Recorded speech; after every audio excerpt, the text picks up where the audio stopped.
Beneath the ancient walls of the Vatican is an archive shrouded in mystery, housing documents locked away for centuries.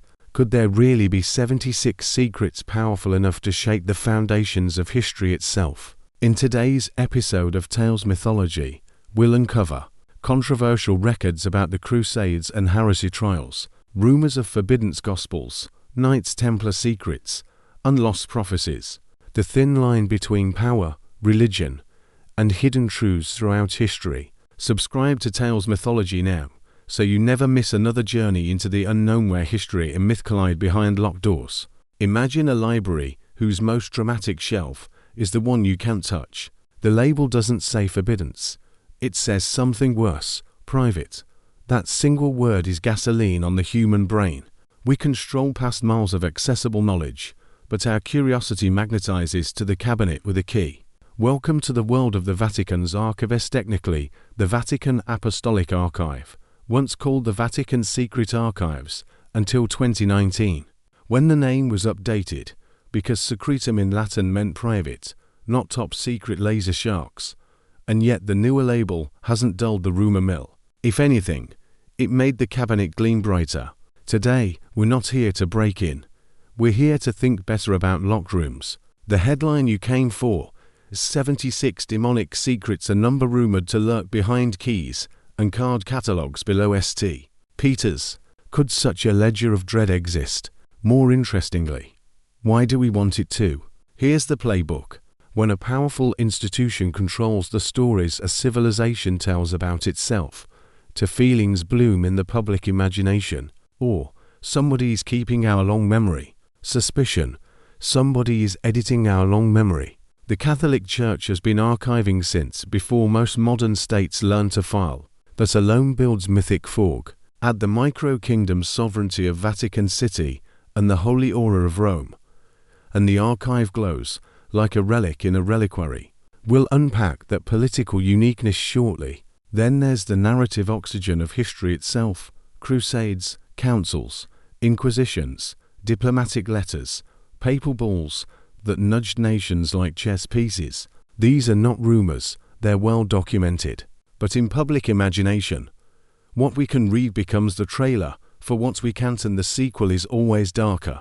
So what might 76 secrets mean? It could be a misreading of how archival series and numberadulars navigate fonts, inventories, and shelf marks, not a Bond villain's bullet list. It could be a mythic spine fans use to hang many different anxieties, lost gospels, occult encounters, maps to places we can't admit exist, power games hidden in footnotes.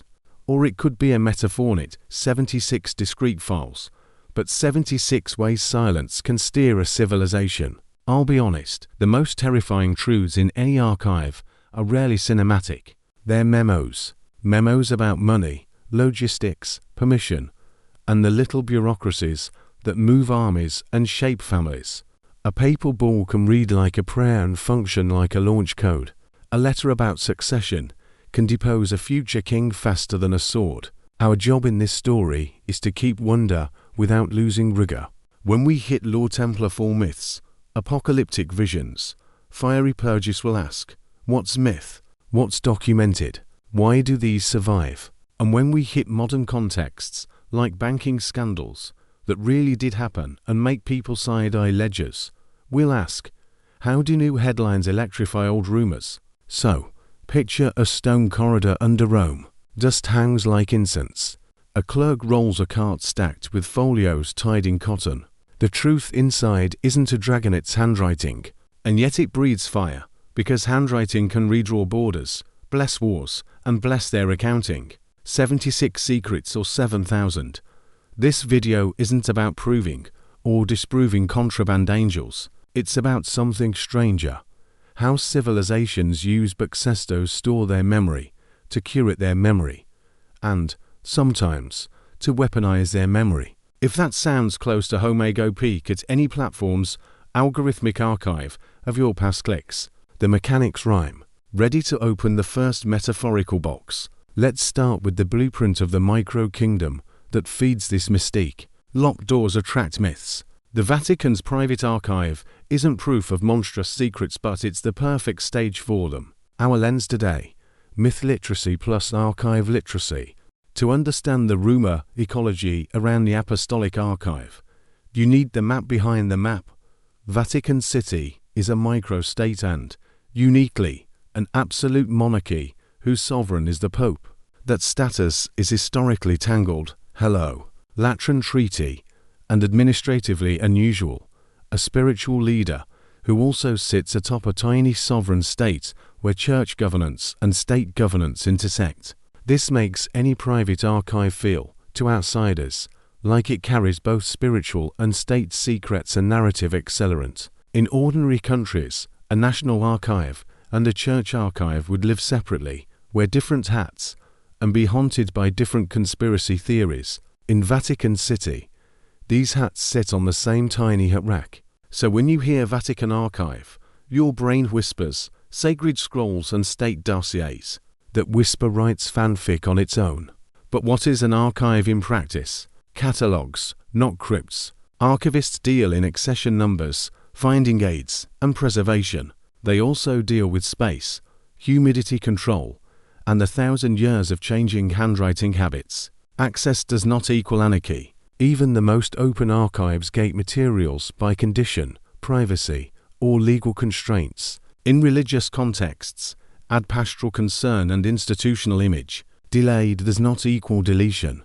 Long embargoes protect living people and fragile documents. To the public, that can feel like hiding.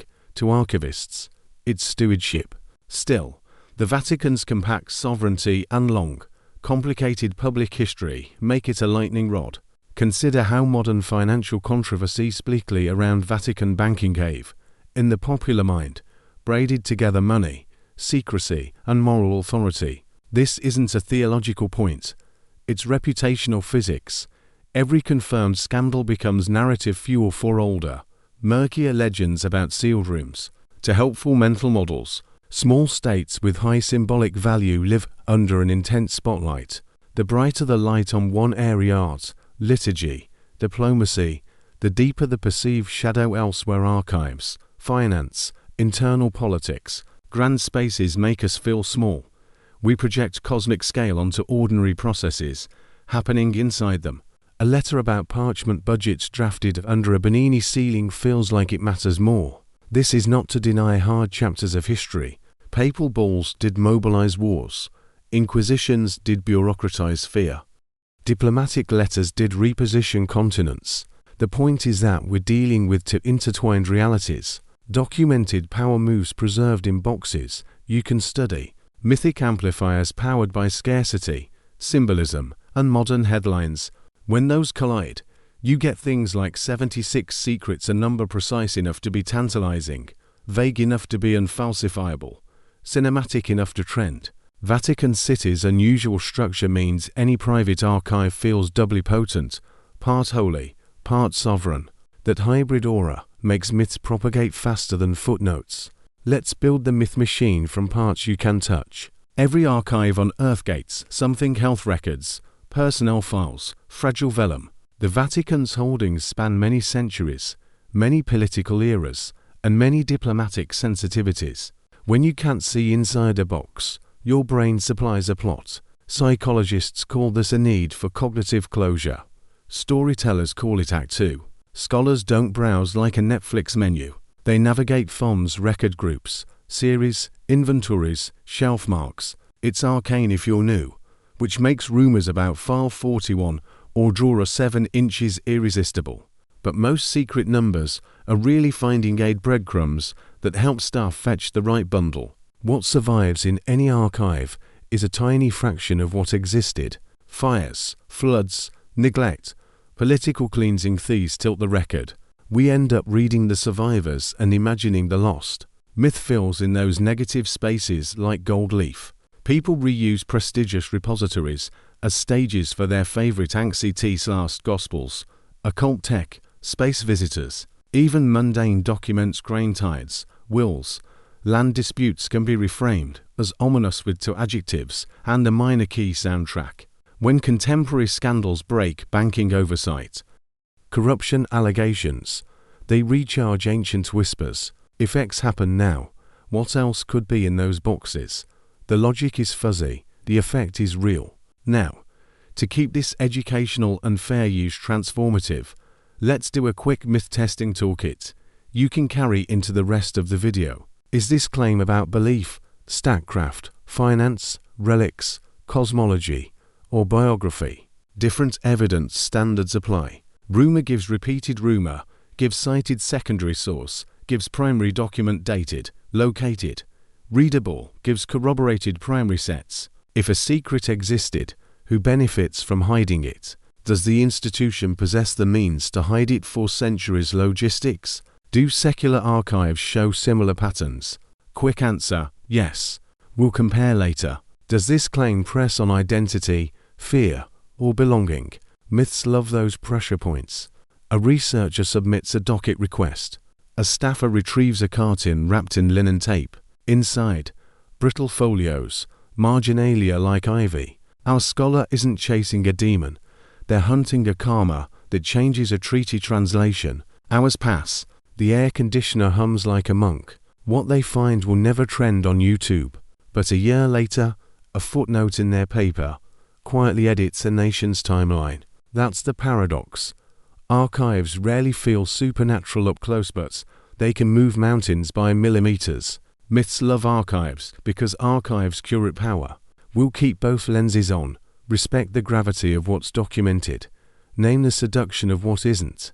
If you want to understand how rumors about forbidden knowledge get fossilized into legend, follow the scourge marks. Fire is both a literal tool and a symbolic actor in the story of ideas. Armies torch libraries because books are fuel. Regimes torch books because books are fuel.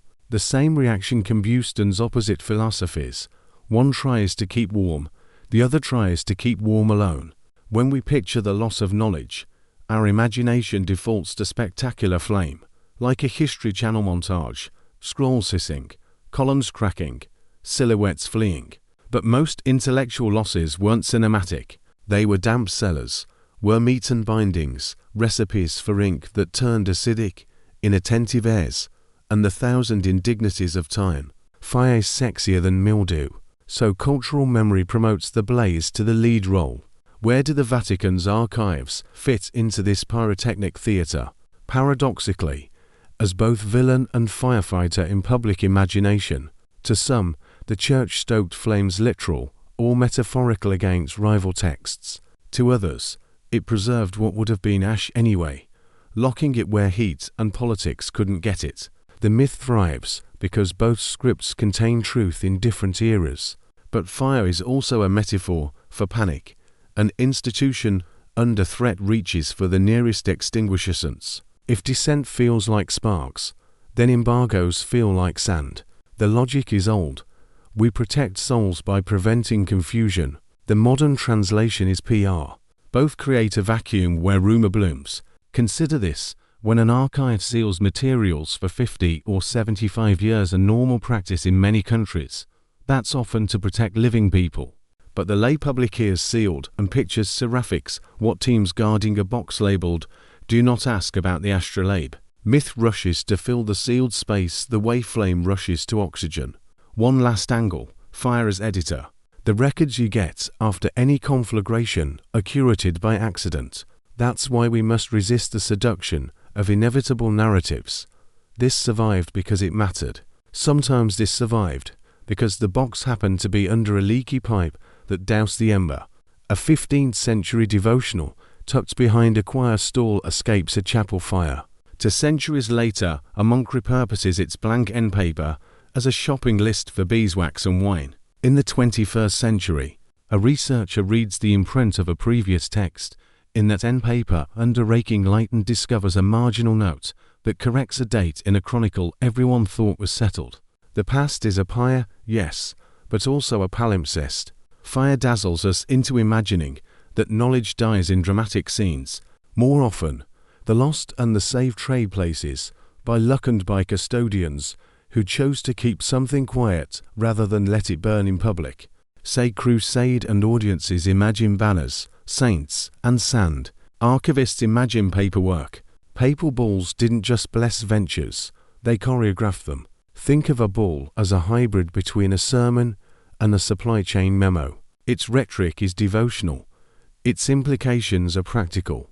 Indulgences standardized, timelines suggested, tithe mechanisms specified, diplomatic deniability calibrated. From an archive's vantage, a crusade looks less like a spontaneous tide of zeal and more like malmerged obedience. This is the face of power that rarely makes it into myth.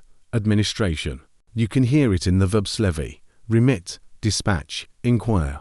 Hardly the lexicon of legends, yet these are the hinges of world events. When later storytellers insist that hidden orders must have existed, what they often mean is, the printed orders we have were effective enough to feel invisible. Strategy that works becomes indistinguishable from fate. So where does secrecy show up? In the seams. Not every negotiation can be public. Not every compromise looks noble in daylight. A letter promising safe passage might be left uncopied to protect envoys. A ledger of payments might hide identities to keep nobles from killing each other before the campaign. Layer 1,000 such choices, and the record becomes a mosaic, with stylish missing tiles, just enough gaps for rumor to bloom. A small coastal town receives a papal instruction that grants indulgences to donors who supply timber and pitch. The parish priest reads the Latin text aloud after Mass. Farmers calculate beams. Fishermen eye their skiffs. Nobody discusses theology. Everyone discusses drying racks. Months later, a fleet departs, and in some faraway chronicle this reads, moved by zeal, they went. In the archive, it reads, requisition, fulfilled. The sword and the cross did walk together at times, but they walked on paper. Understanding that paper demystifies some myths while spotlighting a deeper one. Bureaucracy masquerading as providence.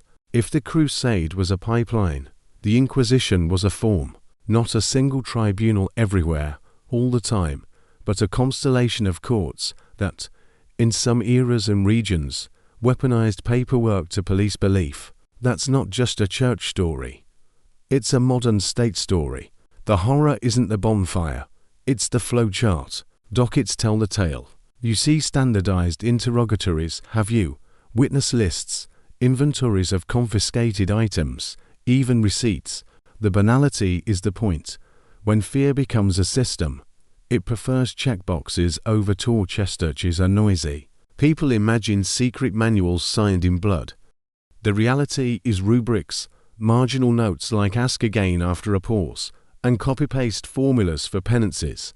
Why does this matter for 76 secrets? Because once you appreciate how much ordinary paper can do, you need fewer shadowy decrees to explain how a culture gets disciplined. Control looks less like a demon chained in a basement and more like a clerk who knows how to file. At the same time, myth attaches to names that survive. The heretic burned, the mystic silenced, the noble cowed. Records bias toward the dramatic, because dramatic cases produce paper trails thick enough to survive. You rarely get an archive of non-eventsments when a compassionate confessor hits a wayward thinker go with a warning and no note. Silence is a poor historian even when it's mercy. A rural woman is accused of murdering charms over a sick child. The local priest listens, recognizes a garbled psalm wrapped in folk habit, counsels her to use the full prayer next time, and sends her home. He files nothing. She disappears from history saved by pastoral discretion and the absence of paper. For every spectacle, there are a dozen quiet endings we'll never read. The Inquisition haunts us not because of demons in vaults, but because of procedures in ink. That's why rumors about hidden handbooks feel plausible. We know from modern life how much damage a form can do. Orders like the Templars and Hospitallers make perfect mirrors for our anxieties. They carried both cross and sword, both charity and credit. When you export armed monks into a world of relic markets, port taxes, and fragile alliances, you mint the coin called mystique. Why do legends say the Templars fell for secrets they uncovered rather than sins they committed?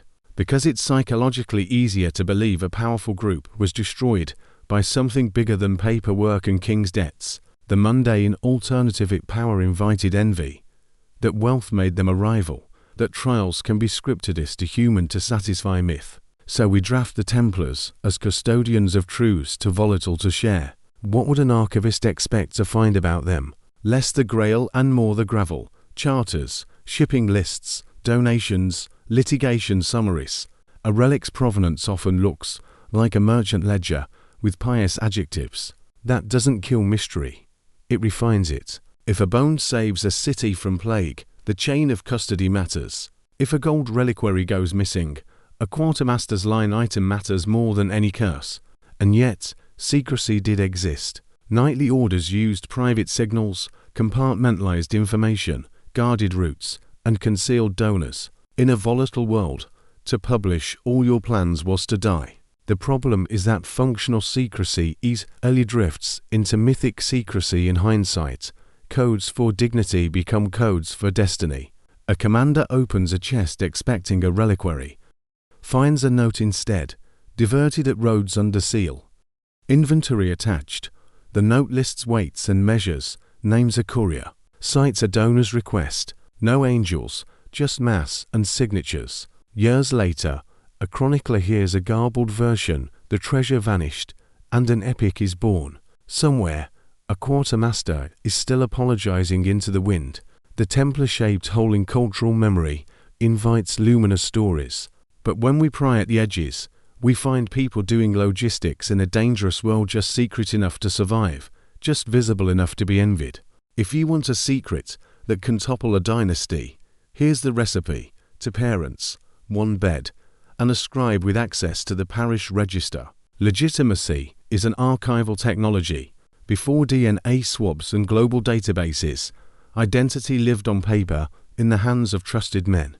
A marginal correction to a baptismal date, a marriage dispensation filed or not filed, an annotation about impediments, these could shift inheritance, title, and treaty. Small in the hand, enormous in consequence. That's why myths about bloodline files are so durable. We feel, viscerally, that a folded paper could replace a prince. Imagine possessing a genealogical chart that proves a rival line was never lawful, or that a king's son was conceived a month too early to count as legitimate. Even if no such smoking parchment is in box 14, the possibility is intoxicating. Historically, churches were the custodians of identity because they controlled the sacraments that documented life, baptism, marriage, burial. That's not sinister, it's centralized. Centralization breeds efficiency and leverage feeds rumor. If I believe a cleric could erase me with a stroke, I will tell my descendants about the terrifying pen. We also have to face the psychology of shame and scandal. Families with much to lose have every incentive to hide their paperwork or forge better paperwork. For every true story of concealment, there are 10 rumors that grow in the gaps. The archive becomes either savior proof of legitimacy or threat proof of deceit. The truth might be neither. It might be ambiguity, 2 documents that conflict, with a council choosing the one that keeps the peace. A notary tasked with copying parish books stumbles on an old entry. The count's grandmother baptized with the surname of a tradesman, later overwritten with a noble patronymic in a slightly darker ink. He knows what this means and what it could mean if read aloud in court. He also knows the county is tired of wars. He copies it as corrected. The archive is now both a lie and a peace treaty, and the future is grateful. Paper doesn't just record power, it produces it. That's why bloodline rumors belong on any list of secrets. The mere belief that such proofs exist can change behavior today. For centuries, the heavens were the scoreboard of meaning. A bright star, a sign from God, a comet, a warning, a halo around the moon, perhaps divine approval or wrath. When the sky acts up, cultures reach for interpretation, and archives become the referee. Some manuscripts in the Vatican's collections do record unusual events, eclipses noted by monks, meteors streaking across medieval horizons, auroras shimmering where no one expected them. To modernize, these read like weather reports. To a world steeped in cosmic theology, they sounded like telegrams from eternity. So when whispers claim that celestial visitations were locked away in secret vaults, 2 things get confused.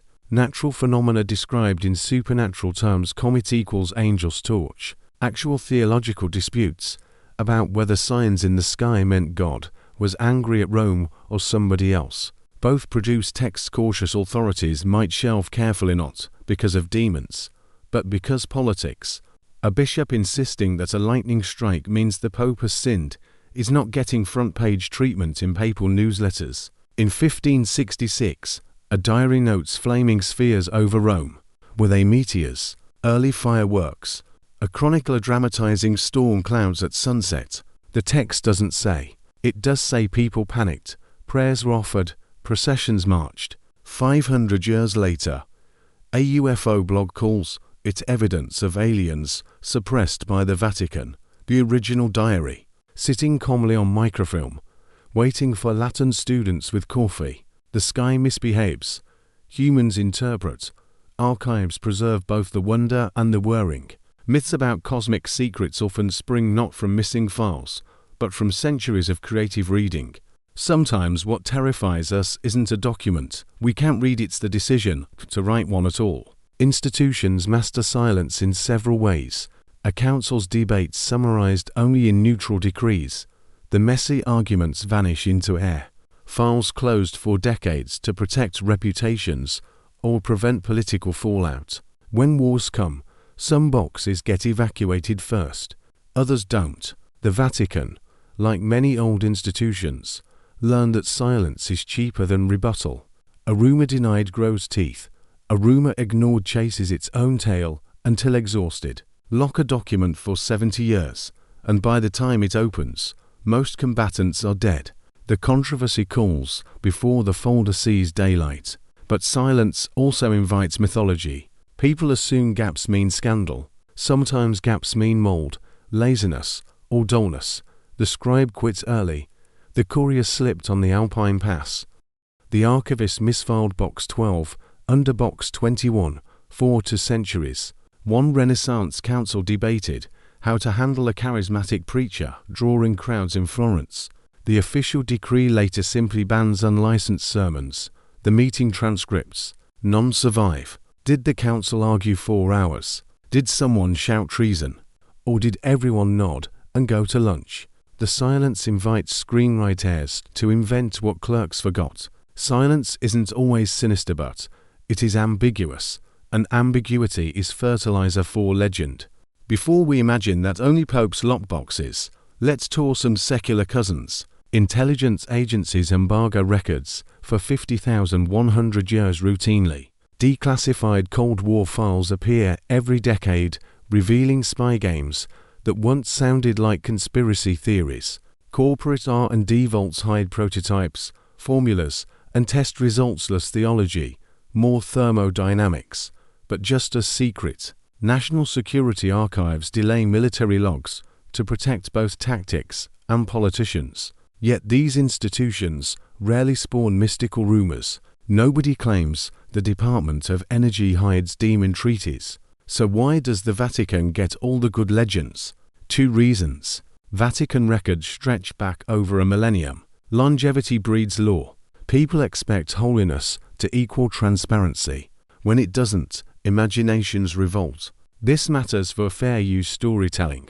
By comparing the Vatican to non-religious archives, we see myth-making mechanics clearly. Secrecy plus symbolism plus selective survival equals inevitable speculation, whether the topic is angels or aircraft designs. A 1920s diplomat files a routine report about border tariffs, classified for 50 years. It emerges in the 1970s to no fanfare whatsoever. No coups, no murders, just corn prices. For every dramatic revelation, there are warehouses of yawns. Secrecy alone doesn't create legend. Secrecy plus sacred narrative does. Here's where old vaults and modern news collide. When Vatican financial scandals make headlines like the 2019 police raid over a London property deal, or Pope Francis pushing asset centralization reforms, the feed ancient suspicions about hidden wealth and power. Why? Because money already feels arcane to most people. Add Latin documents, medieval keys, and papal titles, and you have the perfect rumor cocktail. Historically, church finances funded hospitals, schools, crusades, cathedrals, diplomacy, and, yes, sometimes luxury. Archives bulge with account books listing grain tires and cannon purchases in the same ink. Perfectly normal for pre-modern governance. Perfectly strange to modernize that expect church and state in separate folders. So when contemporary audits uncover mismanagement, just confusing accounting, public imagination wells it to the same vault that supposedly holds lost gospels and Templar curses. Psychologically, one locked door explains everything. A 21st century accountant reviews a 15th century ledger. Florins in, florins out. Notation for the bridge at Avignon, he sighs. No hidden treasure maps, no dragon expenses, just stonework receipts. Yet let one headline scream Vatican finances under scrutiny, and Twitter demands to see the Ark of the Covenant. Financial opacity plus sacred reputation equals narrative nitroglycerin. Every modern headline recharges medieval myths. Let's demystify the physical experience. Visiting the Vatican Apostolic Archive as a qualified researcher feels less like Da Vinci Code and more like graduate school with better ceilings. Scholars apply with credentials and project descriptions. No random tourist strolls into 12 centuries of papal letters. You fill out call slips listing volumes by shelf mark. Staff fetches them. You wait. No browsing stacks. Cotton ties removed carefully. No pens allowed. Foam supports cradle-fragile bindings. The room hums with soft page turns and laptop keys. What do you see inside a typical box? Letters about bishop appointments. Parish reports on crop failures. Diplomatic notes about Ottoman ambassadors visiting Venice. To researchers, gold. To YouTube rumor mills, not spicy enough. A historian finds a 17th century draft treaty where a comma placement alters whether a city owes taxes forever or for a year. The final signed version follows the draft with the comma moved. That tiny stroke changed revenue for decades. No demons, just punctuation with real estate consequences. Archives thrill in slow motion. They reward patience, languages, paleographanate, torches and pitchforks. The real drama is often a karma, not a curse. By now we've marched through fire, paperwork, sky omens, dynastic ink, nightly legends, and modern audits. So what would it actually mean to list 76 secrets? Let's trade the cinematic for the systematic. Imagine dividing all rumored Vatican mysteries into 6 thematic clusters. Belief control, lost gospels, apocryphal visions, censored prophecies, statcraft, papal letters moving armies, negotiating borders, crowning kings, finance, ledgers of tithes, crusade logistics, modern banking reforms, relics and rituals, provenance of saints' bones, disputed miracles, suppressed cults, cosmology, celestial phenomena, omens, apocalyptic interpretations, biography and bloodlines, legitimacy disputes, secret alliances, scandals sealed for a decorum. If we mapped every Vatican rumor onto these clusters, truths emerge. Some secrets exist everywhere. States hide treaties in draft. Banks hide balance sheets. Families hide illegitimate heirs. Nothing uniquely Vatican about that. Sacred framing changes the stakes. A missing royal baptism record feels dramatic. A missing trade receipt feels boring unless the institution is draped in marble and incense, in which case everything feels cosmic. So maybe 76 isn't a literal inventory. Maybe it's a numerical metaphor. The way folklore loves 7s, 3s, 40s. 40 days in the desert. 7 seals. 70 times 7 forgivenesses. Numbers carry symbolic weight long after calculators enter the chat. What matters isn't whether box 76 holds a dragon. What matters is that secrecy plus symbolism turns archives into mirrors. People project onto them the anxieties of their age. Empire in one century, aliens in another, banking conspiracies in ours. A journalist asks a Vatican archivist whether rumors about secret prophecies are true. The archivist shrugs. We have prophecies about kings who never existed, wars that never happened, and comets that turned out to be weather balloons. Which one would you like? The journalist leaves with more questions than answers. The archivist returns to alphabetizing bishops. 76 secrets is less a count than a cultural Rorschach test. What you fear, you'll find if not in the files, then in the silence around them. Amid kings and popes, a quieter caste lives in the footnotes. Scribes, clerks, minor monks, local widows petitioning for land rights, merchants arguing about bridge tolls. Their lives fill the majority of pages in any archive, Vatican or otherwise. Consider 3 true-to-life vignettes that remind us history isn't only palaces and bulls. 1. The scribe with ink-stained sleeves. A 14th century copyist in Avignon grumbles about his workload in the margin of a papal decree. My fingers are freezing. Centuries later, a researcher smiles at this complaint preserved alongside theology that shook empires. The scribe wanted warm gloves, not immortality. He got both. 2. The Pilgrim's Passport. A woman in 1623 petitions for a travel license to Rome, citing a vow made during childbirth. Her file contains no miracles, no politics, just proof she walked hundreds of miles, because faith and fatigue often share shoes. 3. The Parish Ledger of Small Mercies.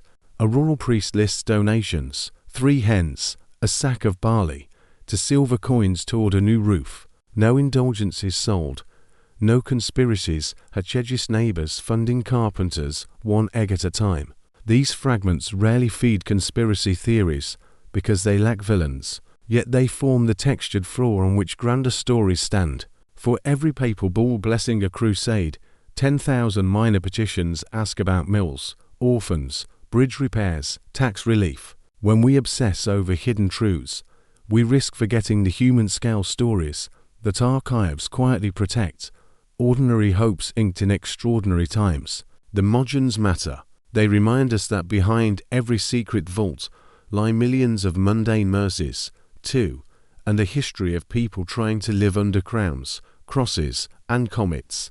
So, after 16,000 words, dozens of mini-stories, and enough Latin to annoy spell-check, what have we learned? Institutions curate memory, not always maliciously, often messily, sometimes mercifully. Myths bloom in silence. Secrecy plus symbolism plus time equals legend, whether about knights, gospels, or cosmic visitations. Archives are power tools. A baptismal record can move armies if it moves a crown. A misplaced comma can redraw a border. Human hands write everything. Scribes with colds, auditors with headaches, diplomats with grudges, they all leave fingerprints on history's steering wheel. Here's the paradox worth keeping. Yes, institutions hide things sometimes to protect power, sometimes to protect people, sometimes because filing systems break. No, most hidden things are not world-ending bombs of truth. Many are boring, ambiguous, or undecipherable without context. But myths will always outpace memos, because myths answer emotional needs. The need for drama, villains, lost wisdom, forbidden knowledge. Archives offer finding aids, and yet, both matter. Myths carry cultural memory in symbolic form. Archives carry it in literal form. When we read both with care, we become mythology literate and archive literatable to save a mystery, without surrendering to nonsense. A graduate student in 2025 deciphers a 15th century sermon draft. It quotes a Roman poet nobody expected a monk to read. The student publishes an article. A footnote in a medieval anthology gets updated. No demons banished. No dynasties topple, just a slightly truer picture of the past. That's how history usually changes, not with trumpets, but with pencils. So here's the closing note. Keep wonder alive. The past is vast, strange, and incomplete. Keep skepticism alive. Not every locked door hides a dragon. Archives and myths both tell us who we are. One in ink, the other in story. We need both, but we should never confuse them. Seek the truth. Enjoy the legends. Respect the difference.